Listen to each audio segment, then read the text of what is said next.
welcome to the Deep Dive. If you're ready to completely rethink the way you work, live, and build your future, you are exactly where you need to be today. Absolutely. Before we get into it, though, do us a massive favor. Hit that like button and subscribe to the channel right now so you never miss out on these exclusive breakdowns. Yeah, you really don't want to miss this one. Today, we've got something highly debated. Incredibly timely. We are bringing you an exclusive review and analysis of a brand new, frankly, controversial but just fascinating ebook. It really is. It's called $1 Trillion A.G.I. How One Man Can Build the Ultimate Business by Conrad Riker. Right. And look, if you're someone, specifically, if you're a man who feels boxed in by the modern corporate grind, or maybe you feel like the traditional markers of success have been, completely upended over the last decade. Completely dismantled, really. Exactly. This book is making serious waves in the manosphere and among men's rights activists as a blueprint for navigating the chaos. It really digs into understanding the history of our modern institutions and argues that they've been, captured by feminists and Marxists. It does make that argument very strongly. So I highly recommend you grab a copy on Amazon Kindle or Google Play Books right now to follow along. And make sure you follow the author at Conrad Riker on Substack. Highly recommended to follow along with the source text, yes. Because our mission today is to really unpack Riker's manifesto. It explores how leveraging artificial general intelligence, AGI, can help you reclaim your autonomy, redefine your approach to life, and basically build what Riker calls a one-man empire. It's a dense, comprehensive text. And to set the stage properly for you, the listener, it's vital to note that the source material contains some very strong, pointed critiques of modern cultural shifts. Yeah, he pulls zero punches. Well, none at all. The author specifically takes aim at the ways modern institutions have evolved over the last several decades, critiquing what he describes as the push for vulnerability, the erosion of traditional gender dynamics, and what he terms the hollow promises of equality. Right. But before we dive into the mechanics of his arguments, we want to establish a very clear boundary here. We are here strictly to impartially report on the author's arguments. Exactly. We're just the messengers today. Precisely. We aren't taking any political sides, nor are we endorsing the specific cultural viewpoints or the socio-political stances presented in the text. Our role is strictly to serve as your objective guides through this material. Spot on. We're going to break down the history, the economic data, and the psychological frameworks Riker presents, purely so you can understand the mechanics of the ideas contained in the original source material. Absolutely. We're treating this like a map of a very complex territory, and we're just showing you the routes Riker has drawn. That's a great way to frame it. And to understand those routes, we need to clarify a major definition right out of the gate. Because the term AGI gets thrown around a lot lately. Far too much, and often incorrectly. Right. We aren't just talking about a better version of the chatbot you use to write emails, right? Exactly. That's a crucial distinction. We need to distinguish between the narrow AI we use today, systems trained on massive data sets to predict text or generate images. We need to distinguish that from the AGI, or artificial general intelligence, that Riker is anticipating in this book. Right, they're totally different beasts. Narrow AI is a tool. It does specific tasks. AGI conceptually is a system that can understand, learn, and apply knowledge across any domain. It possesses cognitive capabilities that match or actually exceed human intelligence. Which is wild to think about. It is. Riker's entire thesis is built on the premise that we are rapidly approaching this threshold, and that having access to an AGI isn't like having a better calculator.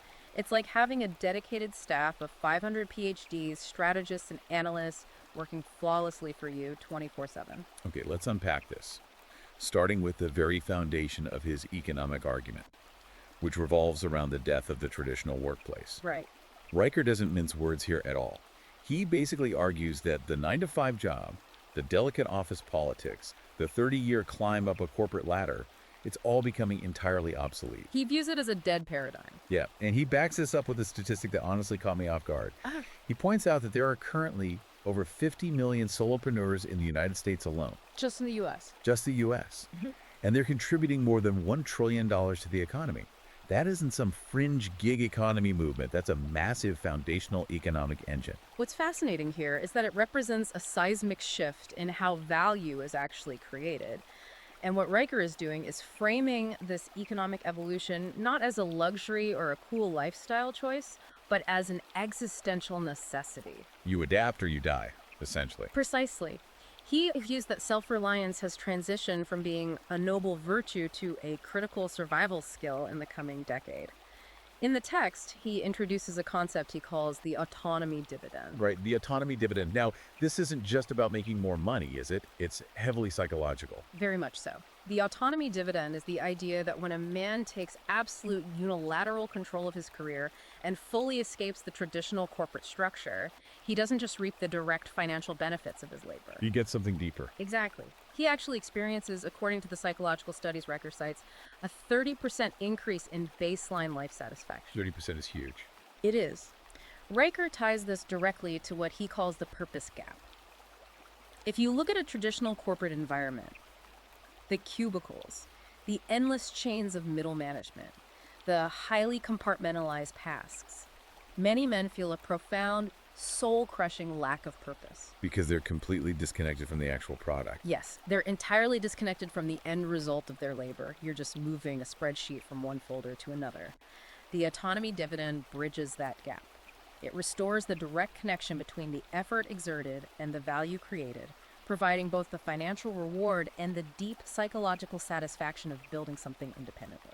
I hear Riker's point on that, but let me play devil's advocate for a second here. Sure. The corporate structure exists for a reason, right? It mitigates risk.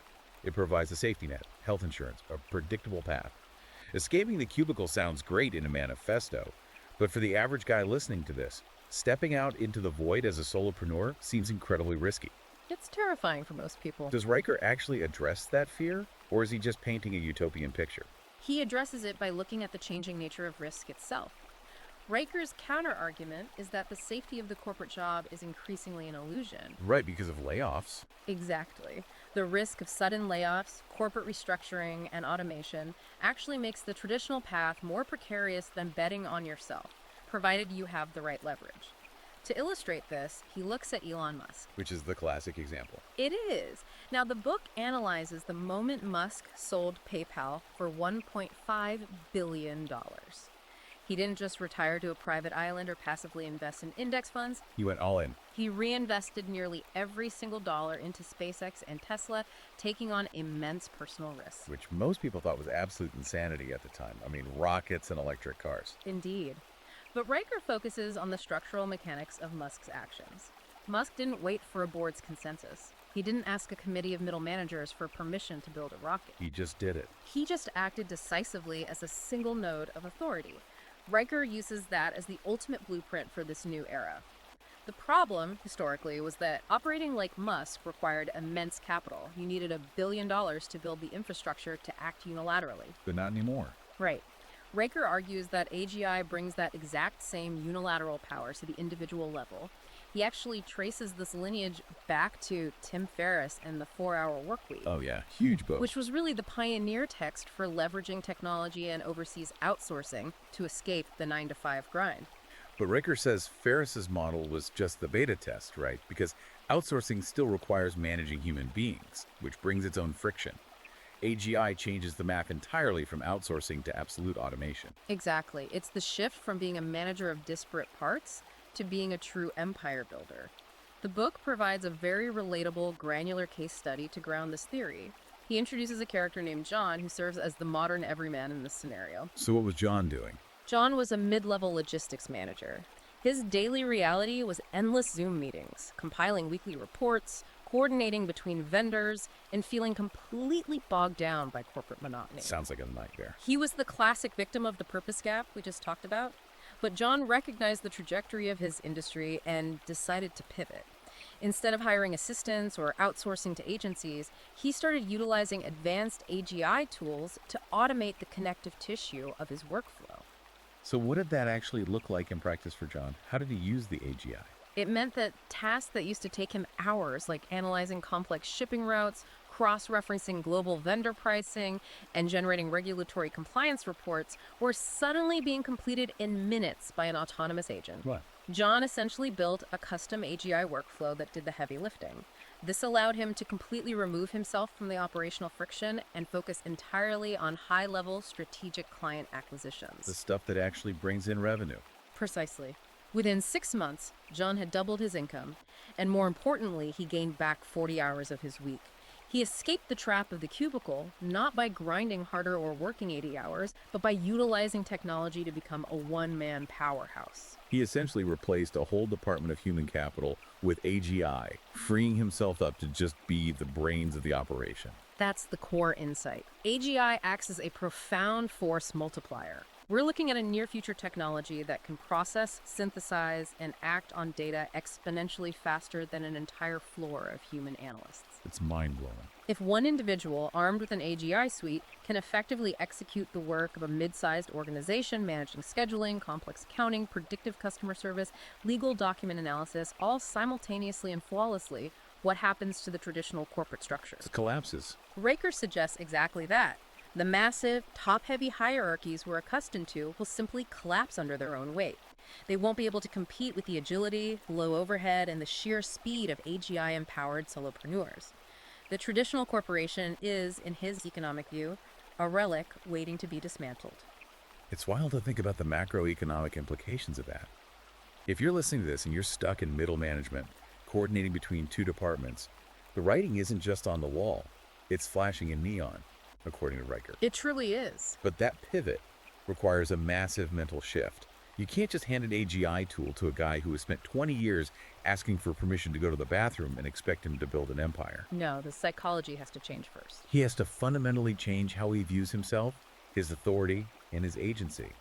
And that takes us into the second major theme of the book, which might be the most debated part of his manifesto, Redefining Masculinity and Strength in this hyper-technological era. This is where Riker delves deeply into his cultural critique, and it's essential to understand his framing here to grasp the broader thesis of the book. Right. He argues that modern industrialized society places men in an impossible contradictory paradox. According to his analysis, cultural institutions over the last few decades have systematically shamed men for exhibiting traditional masculine traits: competitiveness, aggression, stoicism, a desire for dominance, labeling these inherent traits as toxic. We've all heard that terminology. Yet society simultaneously mocks or severely penalizes men economically and socially when they fail to demonstrate those exact same traits when it comes to providing, protecting, or leading. It's the classic double bind. You're told to be entirely vulnerable and soft, but the moment a crisis hits, you're expected to be the immovable rock. Riker specifically calls out modern media narratives on this. And he does. He explicitly rejects the narratives found in popular sociological documentaries like The Mask You Live In. Okay, but remind us what that one was about. For context, that documentary argues that societal pressures force young boys into narrow, emotionally repressed, and ultimately damaging roles.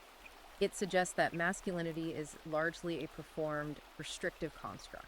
Got it. And Riker disagrees. Riker counters this aggressively. He states that traditional masculinity, when it's properly channeled and balanced, isn't a mask or a manufactured societal construct at all. He views it as a vital biological reality and a necessary force for societal stability. To conceptualize this, he introduces the masculinity spectrum. I want to dig into that spectrum because it's not just a blank check to act like a caveman. He's talking about the adaptive masculinity model. Yes. He's arguing that true strength today isn't just about physical stoicism, like the silent lumberjack archetype. It's about the ability to be incredibly resilient and to evolve with complex technology while maintaining that core bedrock of traditional strength.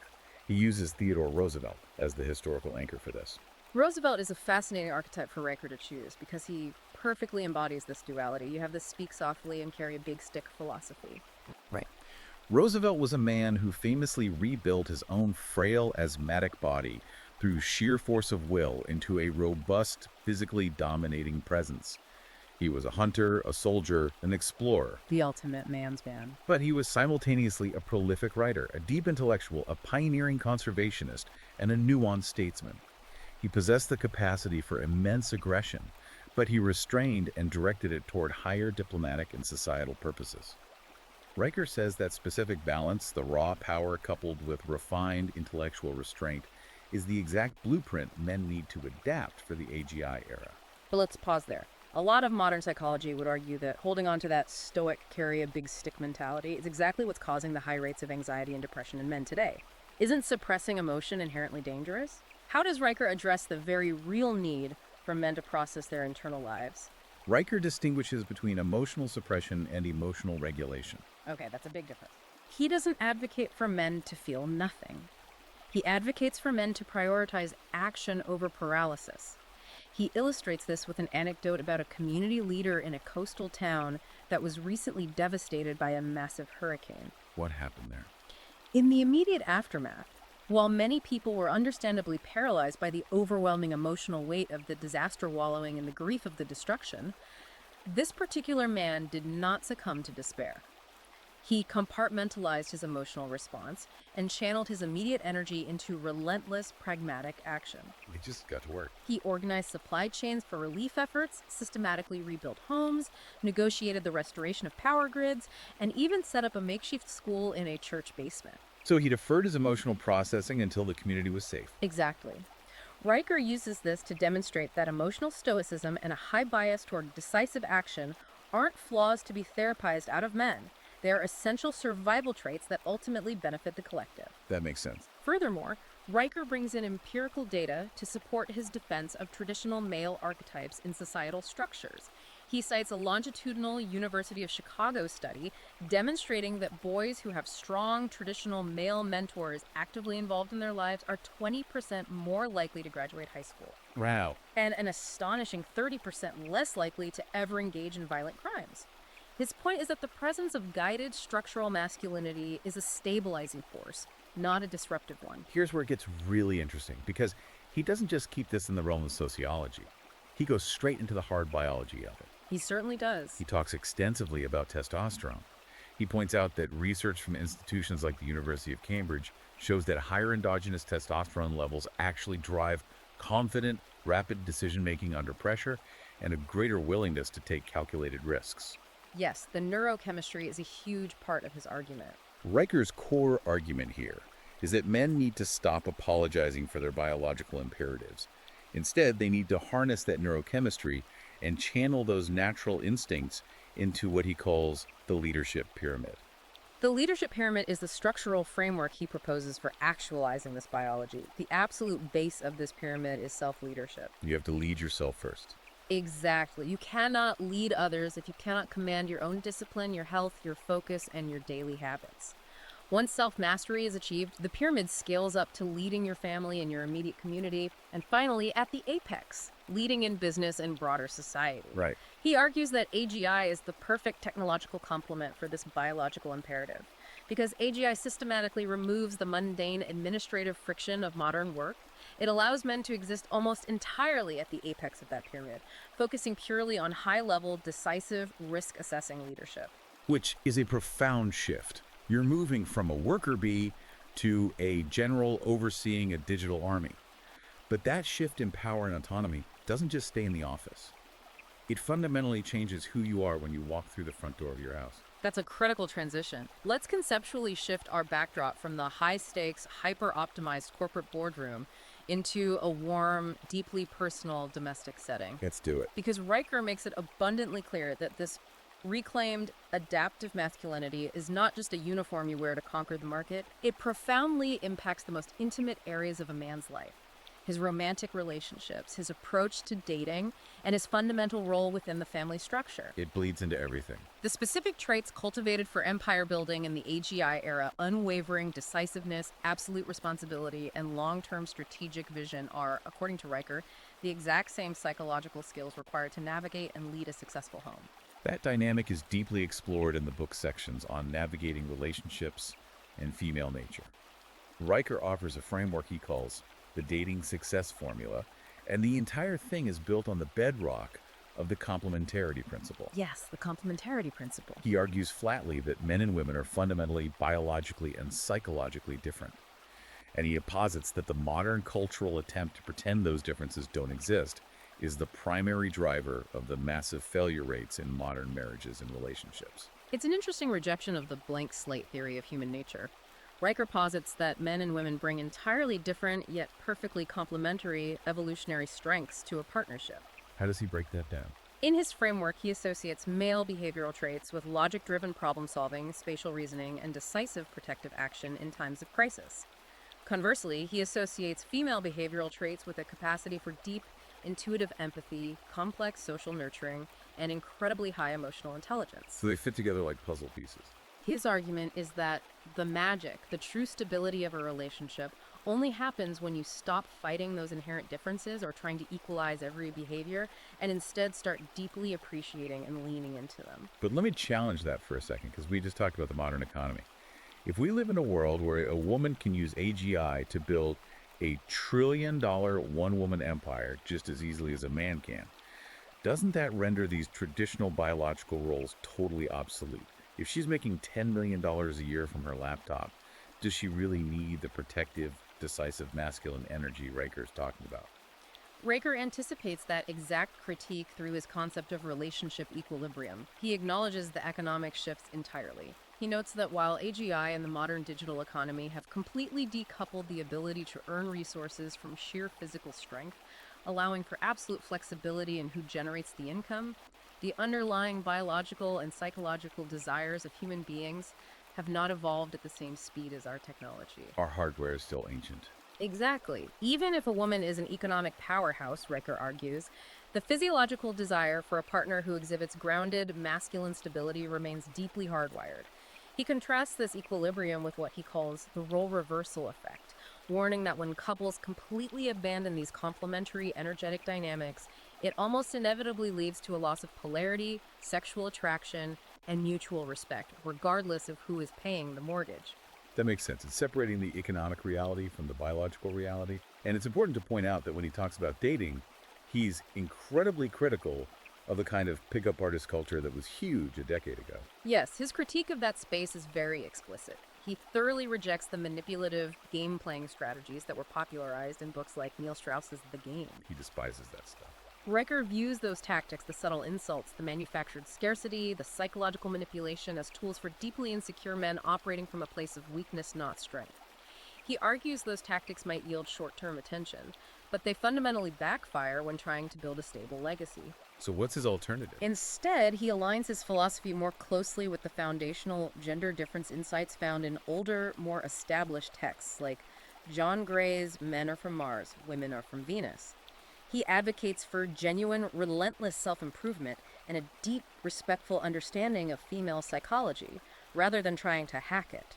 He grounds this with a really stark anecdote about a guy named John.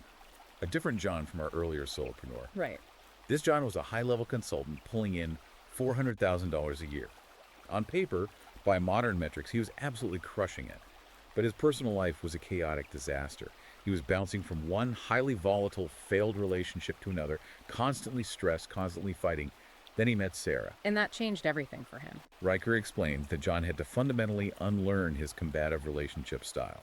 He had to learn to prioritize deep loyalty, actively listen to Sarah's emotional perspective without trying to instantly fix it with logic, and step up as a decisive, calming leader in the relationship, providing a secure container for her. And the physiological metrics of that shift are what Riker highlights.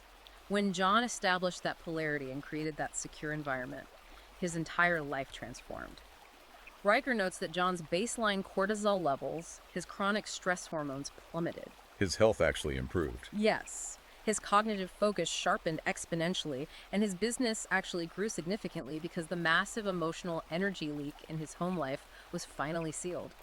He had achieved relationship equilibrium.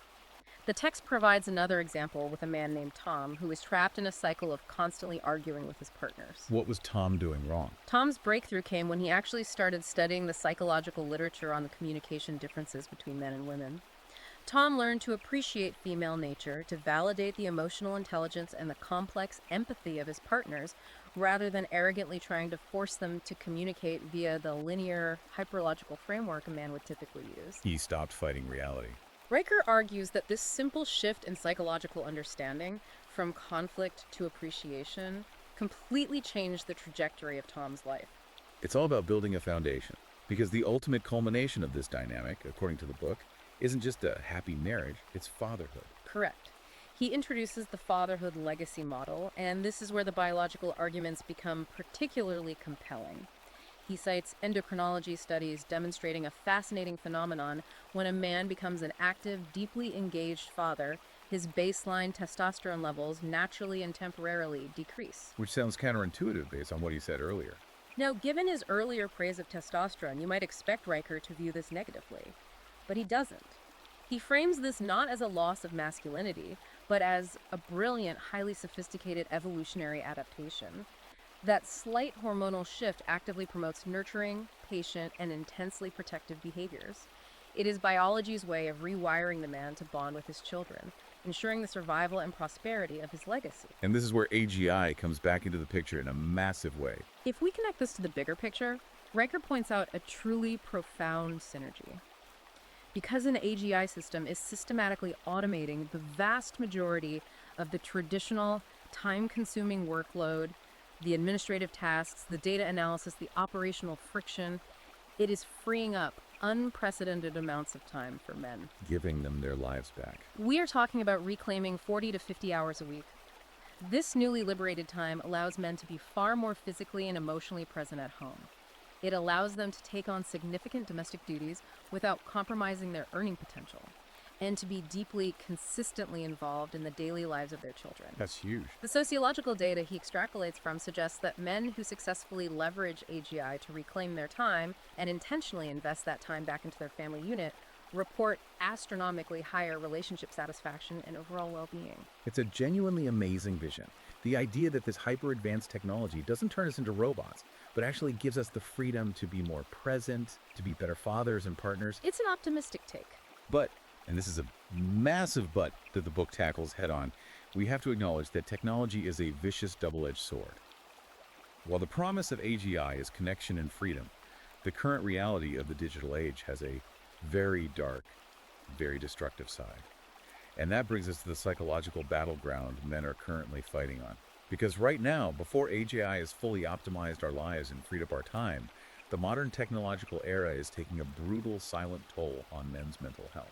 The statistics Riker presents on this specific front are genuinely alarming, and they paint a picture of a silent crisis. He addresses what he explicitly calls the modern epidemic of male isolation. The numbers are scary. To quantify this, he cites a recent Pew Research study that is deeply unsettling. 40% of men in the United States currently feel they lack a single person they can truly, completely rely on during a severe personal crisis. 40%.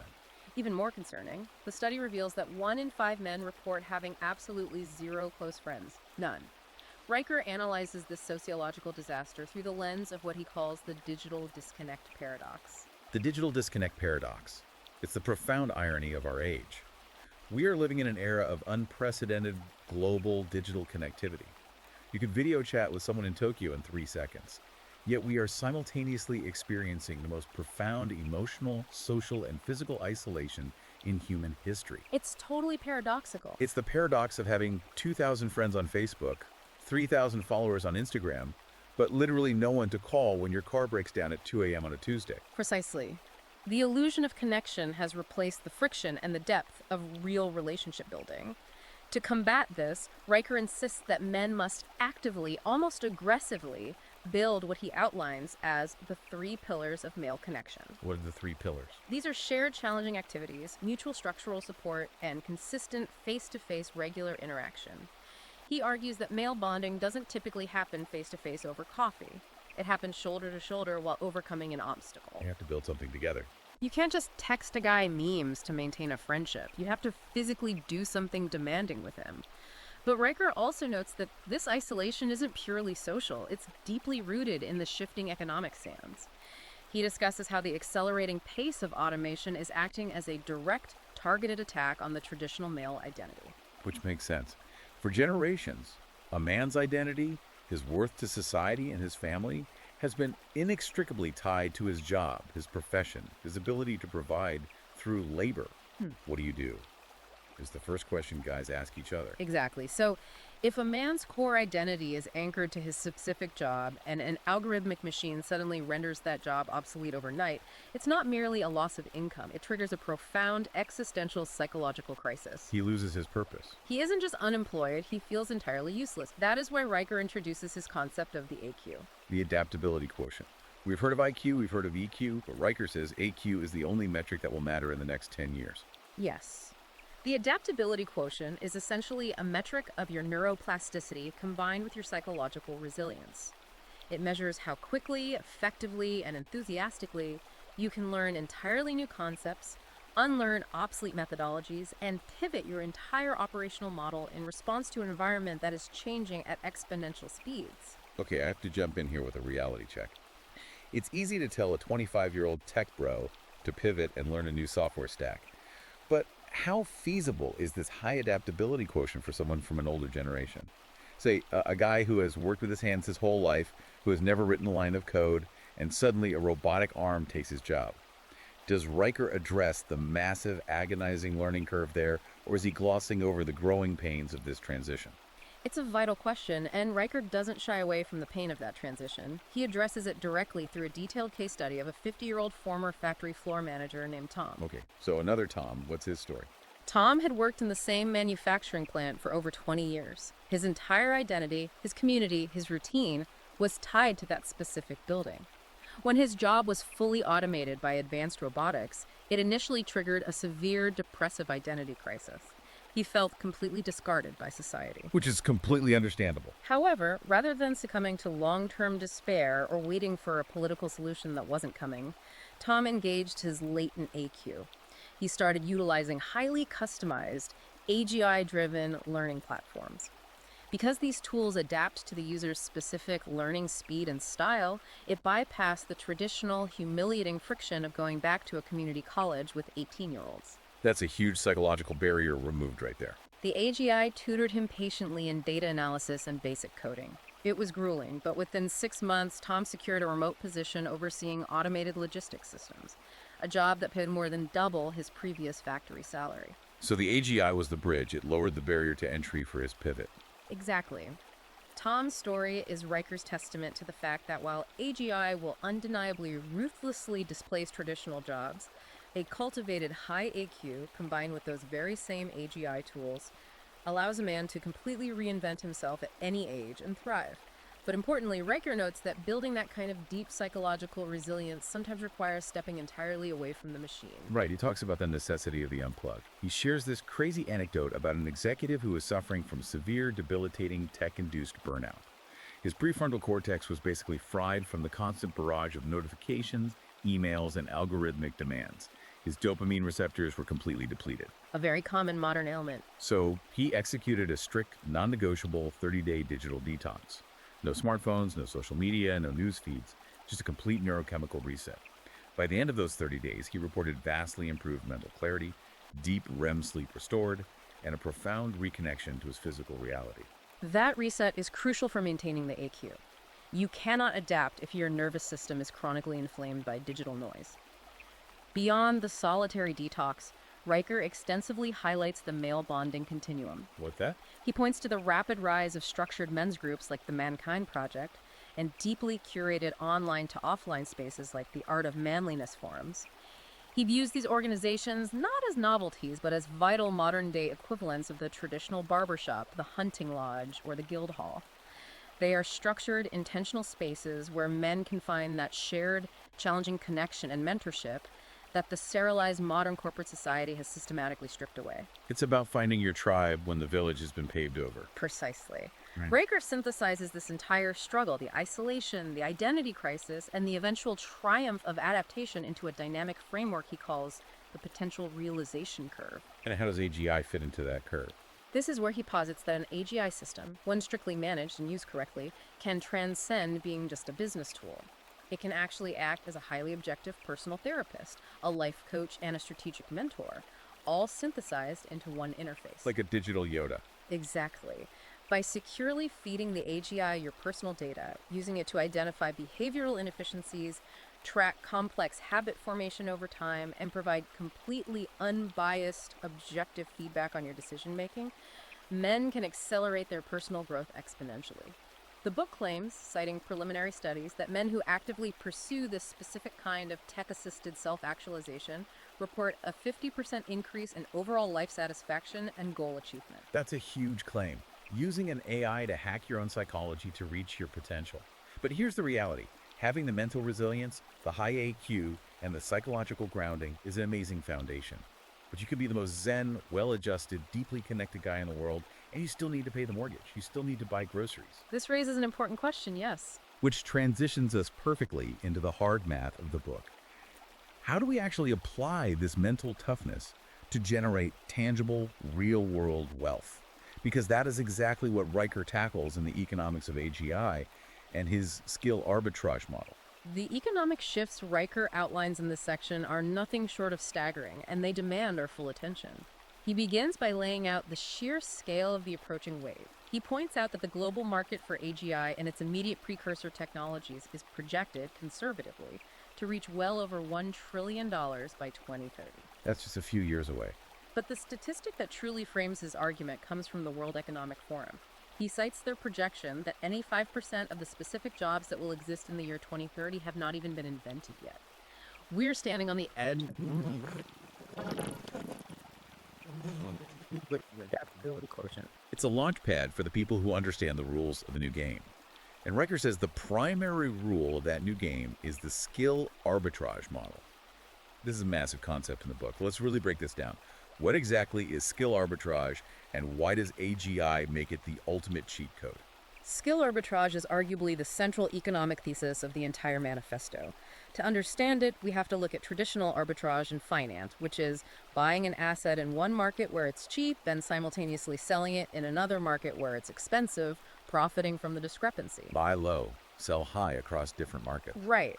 Skill arbitrage applies that same logic to human knowledge. It is the deliberate practice of identifying specific skills, knowledge bases, or analytical frameworks that are highly common, perhaps even commoditized or obsolete, in one specific industry.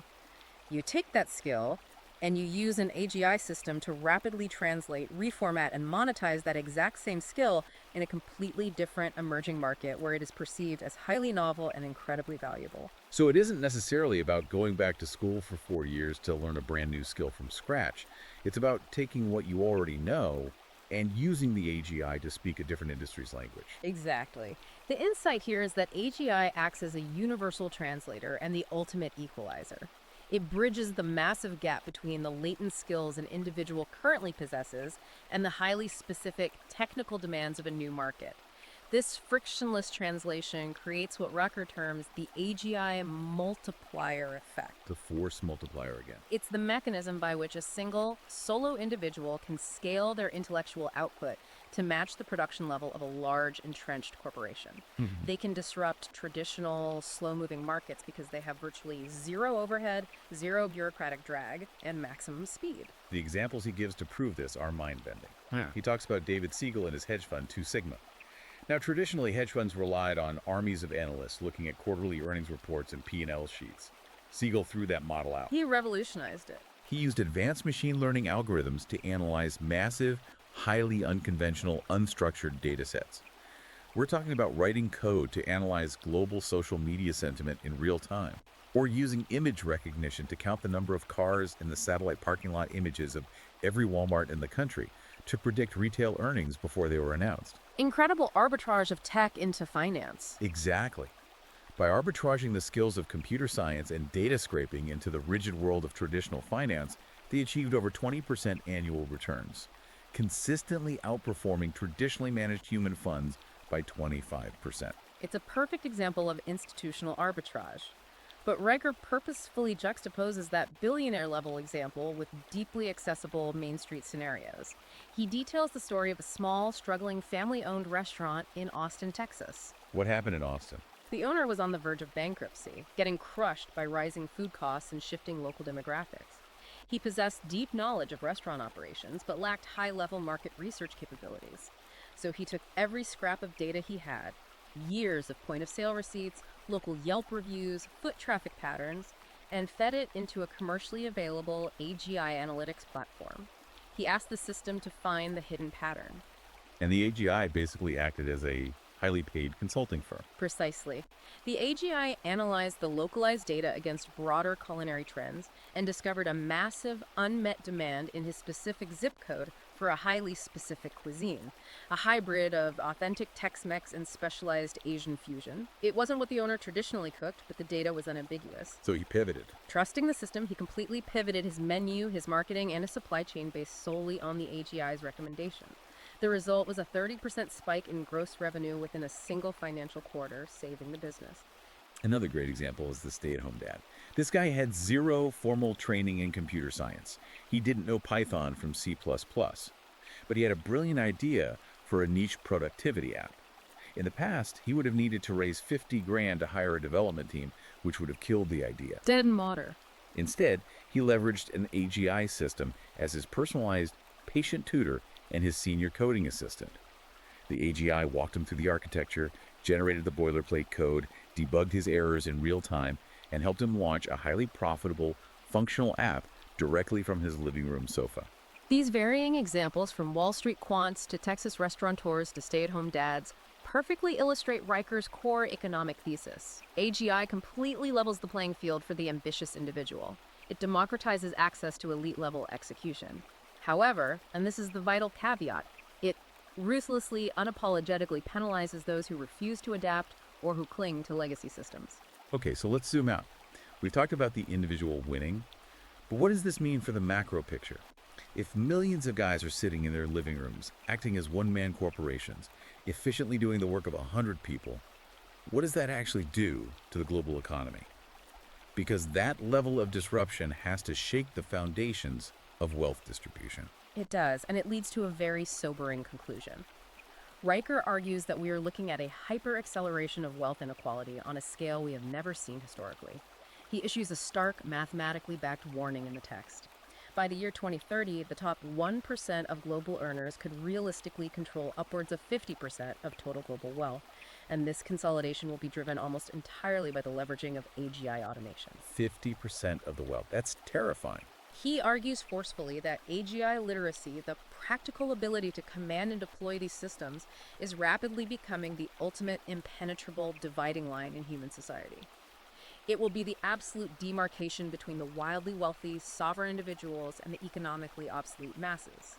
Those who understand skill arbitrage and deploy A.G.I will capture unprecedented, almost unimaginable value, while those who remain stubbornly tied to trading their physical time for an hourly wage will find the value of their labor plummeting to zero. It's an incredible, almost terrifying financial superpower. It's the ultimate leverage. But having a superpower means you have the capacity to do catastrophic damage if you aren't careful. If you hand an unstable, greedy person a tool that can manipulate markets or automate mass disinformation, society breaks down. Which is the A.G.I leadership paradox. Right. And Riker knows this. He acknowledges that the pursuit of absolute autonomy can easily morph into destructive narcissism. That's why he pivots hard in the book to argue that if you're going to wield the trillion-dollar power of A.G.I, you absolutely must possess the ethical and spiritual grounding to handle the psychological weight of it. That brings us to a really fascinating part of the book: spirituality, stoicism, and ethical leadership. Yes, Riker introduces what he terms the A.G.I leadership paradox. The paradox states that as your technological leverage and operational power expand exponentially, the necessity for a rigid, incorruptible, internal ethical framework increases proportionally. You cannot rely on external friction to slow down your bad decisions anymore because A.G.I executes your intent instantly. It just does what you say, good or bad. Exactly. To address this, he notes a massive, undeniable sociological trend: the rapid rise of the spiritual but not religious demographic, specifically among high-achieving modern men. Right. A lot of guys have walked away from the organized church, but they haven't walked away from the desire for meaning. They are starving for an operating system, for their morals. Riker's analysis here is quite intricate. He argues that traditional Orthodox religious institutions have, for many men in the hyper-rational digital age, lost their practical relevance. They often feel laden with rigid dogma that doesn't map cleanly onto modern, complex technological dilemmas. However, the vacuum left behind is dangerous. Therefore, men are increasingly seeking out ancient, rigorously tested philosophical frameworks that offer pragmatic, battle-tested guidance without demanding supernatural adherence. Like Stoicism. He specifically highlights the massive resurgence of Stoicism. He notes how the Roman Emperor Marcus Aurelius, arguably the most powerful man on earth during his reign, relied on specific cognitive tools to manage the immense psychological stress and the corrupting temptation of ruling a global empire. Riker deeply examines the Stoic practice of premeditatio malorum, or negative visualization. That's the practice of deliberately meditating on the worst-case scenarios, right? Yeah. Stripping away your wealth, your health, your status in your mind, so that you build an impenetrable resilience and clarity about what actually matters. It's the ultimate antidote to the Silicon Valley move fast and break things arrogance. Exactly. Why does a technology of infinite frictionless possibility like AGI require a philosophy of constrained desire like Stoicism? Because without an internal governor, infinite leverage leads to infinite ruin. Riker also draws heavily on Eastern philosophical traditions to round out this framework. Like the Bhagavad Gita. Yes, he cites the Bhagavad Gita's core principle of taking massive, decisive action without developing a crippling emotional attachment to the final outcome. You do the work because it is your duty, not because you crave the applause. He pairs this with the Tao Te Ching's emphasis on finding the natural flow of systems rather than using brute force. He argues that dynamically combining this ancient grounding wisdom with modern, hyper-fast technological capability creates a deeply centered, practically invulnerable, and highly effective leader. He paints a really vivid picture by contrasting massive ethical failures with quiet ethical successes. He brings up the Elizabeth Holmes and Theranos disaster, alongside the classic Enron scandal. In his analysis, those were situations where blind ambition and technological hubris completely outpaced any ethical grounding. They didn't have the Stoic governor. And the results were catastrophic. And as a result, they destroyed billions of dollars and ruined countless lives. He sharply contrasts those catastrophes with Satya Nadella's tenure taking over Microsoft. Nadella didn't come in screaming about dominance. He brought in a deeply considered culture of empathy, strict accountability, and ethical, sustainable growth. And as a direct result of that philosophical grounding, the company's market cap skyrocketed. Riker also touches on contemporary cultural figures who are filling this spiritual void. He explicitly mentions the phenomenon of clinical psychologist Jordan Peterson, noting how Peterson built an absolutely massive global audience, primarily composed of young men, by painstakingly extracting practical, timeless psychological wisdom from ancient texts like the Bible, but framing it entirely without pushing strict, fundamentalist religious dogma. He modernized the archetypes. He provided the moral architecture without the sectarian baggage. Men are clearly hungry for this kind of rigorous grounding. Riker illustrates the practical application of this grounding with a powerful anecdote about a Fortune 500 CEO who was facing an unprecedented, potentially company-ending public relations nightmare. And normally in that situation, a CEO panics, calls a crisis PR firm, and puts out some defensive, legally sanitized, tone-deaf statement that makes everything worse. Precisely. But this CEO, operating under Riker's framework, didn't react defensively. He utilized an advanced, localized A.G.I. system to rapidly simulate and analyze hundreds of thousands of potential public responses, past historical crises, and shifting cultural sentiment. But he didn't ask the A.G.I. for the most legally safe response. What did he ask for? He programmed the system to evaluate the responses specifically for their long-term ethical implications, their radical transparency, and their potential for authentic trust building over a 10-year horizon. He used the machine not to hide, but to find the most honest path forward. He acted on that deeply analyzed ethical recommendation, took absolute accountability, and it ultimately saved the company's reputation. That anecdote leads to one of the most wild extrapolations in the entire book. What happens when the A.G.I. isn't just giving advice, but is actually in charge of the ethics? Yes, Riker ponders a near-future scenario where A.G.I. is deployed to serve as an incorruptible, omnipresent corporate auditor. Imagine a highly advanced system deeply integrated into every layer of a global company's infrastructure. It monitors executive decisions, parses complex global supply chains for labor violations, tracks carbon offsets, and audits every financial transaction in real time. It sees everything. Crucially, it has the authority to instantly flag biased algorithms, identify unsustainable resource extraction, or halt unethical accounting practices before they can ever materialize into a scandal. The A.G.I. wouldn't suffer from human greed. It wouldn't experience fatigue, fear of a boss, or the immense pressure to artificially inflate quarterly earnings. It would mercilessly enforce a strict baseline of ethical behavior that human oversight, prone to corruption and blind spots, inevitably fails to maintain. It's the idea of a completely objective, incorruptible moral compass, hardwired straight into the corporate mainframe. No more cooking the books, because the A.G.I. literally won't let you. That is an incredible thought. And it moves us perfectly from how A.G.I. keeps corporations honest to how it is actively fighting societal inequalities on a much larger global scale. But the book doesn't end with just building your own wealth. Let's look at the final major theme: sociology, education, and the A.G.I. legacy. Riker breaks down the massive macro-level impacts of the A.G.I., looking at how it is fundamentally transforming our failing institutions, specifically education, urban infrastructure, and exposing deeply hidden biases in the system. Riker outlines the societal transformation through what he calls the AGI equity model. He posits that AGI allows the entire field of sociology to undergo a massive paradigm shift. Historically, sociology and public policy have been almost entirely reactive. Academics study inequality, poverty, or systemic bias years after the damage has been deeply entrenched in a community. The AGI equity model transitions society to being proactive. These systems can process massive data sets to identify the leading indicators of systemic issues and correct them in real time before they manifest into generational trauma. Which changes everything about how we govern. But perhaps his most passionate and detailed argument in this entire section regards the total demolition of the modern education system. Yeah, he takes a sledgehammer to how we teach kids. He strongly critiques the traditional one-size-fits-all industrial-era education model. You know the drill, 30 kids in a room, forced to learn the exact same subject at the exact same speed, tested by rote memorization. He calls it rigid, soul-crushing, and entirely obsolete for the AGI economy. Instead, he envisions a world where AGI acts as a customized, 24/7, infinitely patient private tutor for every single student on Earth. The mechanics of this are revolutionary. This AGI tutor wouldn't just spit out facts, it would continuously adapt to a student's highly individual cognitive strengths, their specific neurological learning speed, and their shifting personal interests. So no two curriculums are the same. If a child is a visual learner struggling with abstract algebra but obsessed with architecture, the AGI seamlessly rewrites the math curriculum to teach algebraic concepts through the lens of structural engineering and 3D modeling. It effectively democratizes elite-level bespoke education. A child in a chronically underfunded rural district would have access to a better, more responsive education than what the wealthiest aristocrats could buy historically. And he points to pioneers who are already laying the groundwork for this. People like Sal Khan with the Khan Academy and the massive language learning app Duolingo.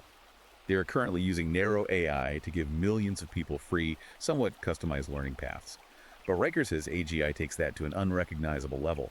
He tells this amazing, grounding story about a kid named Marcus. Marcus is a high school student from a severely underserved urban community, attending a drastically underfunded school. Historically, Marcus would have fallen through the cracks, but he gets access to a beta version of a true AGI tutoring protocol. And the AGI does what a human teacher with 30 other students simply cannot do. It identifies that Marcus has a slight, undiagnosed dyslexia that makes traditional reading comprehension exhausting, but he possesses an extraordinarily high aptitude for spatial reasoning and systems thinking. The AGI adjusts his entire curriculum overnight.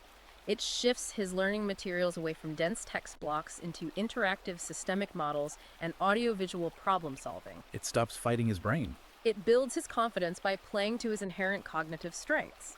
Within one single academic year, Marcus's standardized test scores jump exponentially, moving from the 30th percentile to the 80th percentile. That isn't just an academic improvement, that alters the entire trajectory of his life, his earning potential, and his eventual legacy. It's the ultimate equalizer. But it's not just about fixing education. AGI is serving as a massive spotlight, exposing the ugly truths hidden deep within the corporate world, too.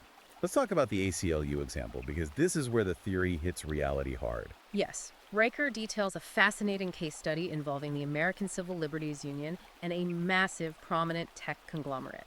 For years, female employees at this firm had complained anecdotally about a glass ceiling and unequal compensation, but human HR departments continuously defended their practices, citing complex variables like experience, negotiation skills, and bonus structures to obfuscate the issue. The ACLU, gaining access through a legal discovery process, utilized an AGI analytical system to audit the firm's entire historical hiring and pay data. We are talking about millions of data points across a decade. And what did the machine find when it stripped away all the corporate excuses? The AGI cut through the noise and isolated the specific variables.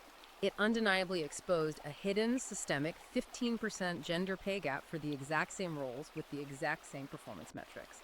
Furthermore, and perhaps more disturbingly, it ran an analysis on the initial hiring pipeline and proved that applicants with ethnic-sounding names were receiving a staggering 50% fewer callbacks for interviews, even when their resumes were generated to be identical in qualifications to traditional-sounding names. I mean, how do you even argue with that? When a human HR rep brings that up, they get accused of having an agenda. When a machine processes a billion data points and hands you the map, it's undeniable. Exactly. The objectivity of the AGI removed the human ego and the defensive friction from the equation. Because the data was mathematically undeniable and clearly visualized, the firm was legally and publicly forced to completely restructure their compensation models and fix the pay gap within a single fiscal year. It achieved in 12 months what decades of internal human lobbying had failed to do. Which is incredible, but it does raise a massive philosophical question. If we were handing over the keys to HR, to salary decisions, to hiring to an AGI, aren't we just trading human bias for algorithmic bias? What if the machine decides that statistically, hiring one demographic is slightly more profitable and it just redlines everyone else? That's the dark side of the subjective auditor. Riker addresses that danger, acknowledging that an AGI is initially trained on human data, which is inherently flawed. However, he argues that unlike a human being, an AGI can be explicitly programmed to continuously audit its own decision-making matrices for bias and correct them transparently. A human will lie to protect their job. An appropriately aligned AGI will simply update its weights. The overarching theme of this final section, pulling all these threads together, is the profound concept of legacy. Riker illustrates this synthesis with the story of James. Who is James? James was a highly successful but deeply unfulfilled senior accountant who felt trapped in the twilight of his career. Instead of just retiring, Jens utilized his deep domain expertise, combined with predictive analytics and AGI development tools, to build a comprehensive financial literacy and automated investing app targeted specifically at low-income families. He used the skill arbitrage model. He took elite accounting knowledge and gave it to people who could never afford a CPA. Precisely. By automating the mundane, exclusionary tasks of the financial profession, James built an entity valued at over $100 million. But the money was secondary. He freed himself from the daily grind to focus entirely on macro-level innovation, leaving a tangible generational legacy that fundamentally improved the financial trajectory of millions of families. This focus on legacy brings us to the ultimate grand concept Riker touches on toward the very end of the manifesto, the technological singularity. The singularity, that's the sci-fi word. Whenever you hear that in popular media, it's always portrayed as an apocalyptic threat. It's Skynet. It's the moment when the machines wake up, realize humans are inefficient, and either enslave us or wipe us out. But Riker has a completely different take on it. He is incredibly radically optimistic about the singularity. He doesn't frame it as a threat. He frames it as the ultimate opportunity for profound human-machine symbiosis. He does. He completely rejects the apocalyptic Hollywood narrative. Riker views the singularity not as the end of human relevance, but as an unprecedented cognitive explosion. To illustrate the beginnings of this symbiosis, he points to a recent, stunning example from Stanford University. Archaeological researchers there possessed a heavily damaged 2,000-year-old scroll written in an ancient dead language that hadn't been spoken in millennia. Traditionally, attempting to decode fragments of this text would have taken generations of specialized human scholars' lifetimes of tedious work, likely with immense gaps in translation. They fed it to the AGI. They fed the high-resolution scans of the fragments into a specialized AGI system. The system cross-referenced linguistic drift across dozens of historical languages, analyzed the microscopic ink patterns, and fully decoded the manuscript in a matter of hours. What takes us a lifetime, it does before lunch. And Riker says, take that capability and apply it to everything. He says, imagine a future, very soon, where AGI is not just solving math problems, but enhancing our deepest emotional experiences. Imagine an AGI writing a brilliant, deeply moving novel that adapts its pacing, its vocabulary, and its thematic resonance in real time by reading the exact biometric and emotional state of the specific reader holding the device. It's not replacing human creativity. It's acting as a conduit to elevate human emotional experience to a level of resonance we literally cannot comprehend right now. Which leaves us with a truly profound philosophical concept from the book's epilogue to consider. Riker argues passionately that we are stepping over the threshold into an era where AGI will not act as our replacement, but rather as an infinite mirror, reflecting and amplifying our ultimate, unrestrained potential. The singularity isn't simply about silicon machines getting incrementally smarter, it is about human beings using those machines to permanently raise the ceiling of what our species can achieve. I want to throw one final thought out there for everyone listening. Something that Riker's whole premise implies, but he never quite says out loud. We've spent this entire time talking about individual wealth, individual power, the one-man empire. But here's something to deeply mull over until next time. If millions of men actually follow this blueprint, if they successfully build these completely isolated trillion-dollar AGI-powered sovereign empires where they need nothing from society, what happens to the concept of the nation-state? When individuals command the economic power of small countries, and we no longer need corporations or even local governments to thrive, provide, or protect ourselves, do we outgrow borders entirely? Does the map of the world just dissolve into millions of digital city-states? That's the real consequence of absolute autonomy. It is a staggering implication. And the final question the text leaves its readers with is a stark, unavoidable binary. As this technology radically reshapes the very foundations of human society and economics over the next decade, will you allow yourself to become a digital serf, entirely dependent on the automated systems built by others? Or will you use this technology to aggressively evolve, to lead your own life, and to build an undeniable legacy? It is the defining question of our generation for you, the listener, to deeply explore. That is heavy. It is paradigm shifting. And is exactly why this book is an absolute non-negotiable must-read. If you want to avoid being left behind in the most massive economic shift in human history, if you want to take absolute control of your destiny, redefine your potential, and build your own empire, you need the blueprints. I'm telling you, go to Amazon Kindle or Google Play Books right now, open a new tab, and buy Trillion Dollar AGI by Conrad Reicher. Do not wait on this. The window of opportunity is closing. And while you are at it, make absolutely sure you follow the author at Conrad Reicher on Substack for even more ongoing deep-level insights into navigating this crazy new world. Finally, if you got value out of this deep dive today, if it shifted your perspective even an inch, please hit that like button, subscribe to the channel, and share this with anyone, your friends, your colleagues, anyone who is ready to stop making excuses and start building their legacy. We will see you next time.